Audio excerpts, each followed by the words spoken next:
manipulation désinformation daf ci bari donc fokk ñuy à chaque fois gindi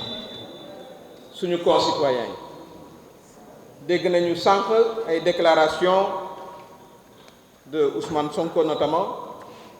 ñuy expliquer ñoom li leen dal bu ngeen ko dégloo xam naa ne explication yi gudd na waaye bu ñu ko tënkee mooy ñoom ca seen biir xaw ma nag nuñ ko doxalee ndax seeni mbir la ñoom waaye jàpp nañu ne seeni erreur rek ñoo xam ñoo ko teyoon wala teyuñu ko ñoom ñooy responsable loolu mooy premier enseignement bi ñuy tirer sénégalais yi war koo xam kon loolu li mu firnde mooy accusation yañ doon def contre l'administration loolu wane nañ ñoom ci seen bopp ne l'administration n'a absolument rien à voir avec leur turpitude. L'administration n'a fait que respecter la loi looloo indi nanguwuñu seen liste bi nga xam ne moom la ñu déposé ci Dakar def naa ne ñoom joxe nañ ci explication yu leer kon ils n'ont qu'à se prévaloir de leur propre turpitude xamoon nañu ne suñu administration c'est une administration compétente qui a organisé des élections dans toutes les circonstances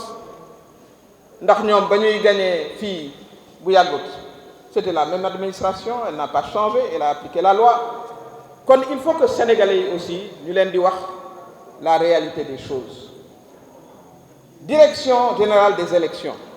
administration nga fa waaye ñun ba ñuy dem di déposer en tant que Benno Bokk Yaakaar fekk nañ fa société civile mu toog du ñoom rek ñoo fa def toog c'est une commission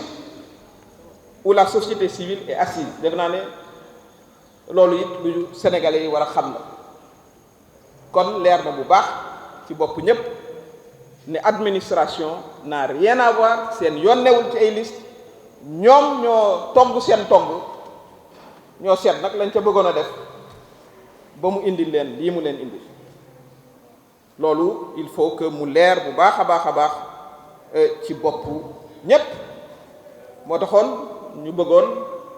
vraiment addu ci kàddu yooyu parce que nag aussi c'est pas parce que l'information maintenant c'est démocratisé tout le monde a accès aux réseaux sociaux que mën nañoo ndax sénégalais yi kenn mënu leen a nax ay ñu yeewu lañu ñu yor seen xel lañ waaye ñuy wax ak ñoom aussi daf ci am solo ad élection fii ñu toll nii administration daf koy administrer mais am nañu système boo xam ne ku ne def nañ ko de manière inclusive ba société civile toog ku ne jaar par le même processus Benno Bokk Yaakaar nag dafa jaar par le processus respecter la loi li mu wax te des associations de mouvements de femmes xeex ci les démocrates mooy dañu war a am des listes paritaires loolu la loi wax ku teggi loi nag mais mënuñ la koo nangul loolu aussi def naa ne ils apprendront leur leçon certainement pour la prochaine fois donc halte à cette manipulation bi ñu doon wax naan administration et cetera ak di tudd ku ne nous dénonçons d'ailleurs toutes ces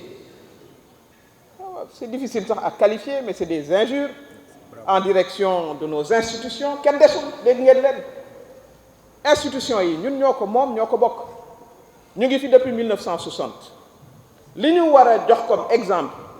suñu jeunesse bi mooy ñu respecter nos institutions ñu respecter la justice ñu respecter les forces de l'ordre ñu respecter la première institution du pays le président de la République donte sax xëy na du ngeen bokk xalaat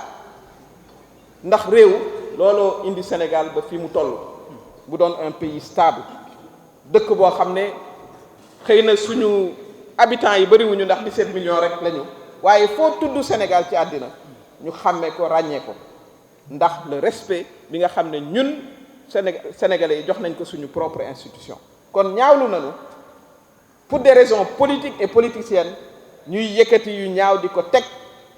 ci vraiment ces institutions là loolu dañu koy ñaawlu di appeler la jeunesse aussi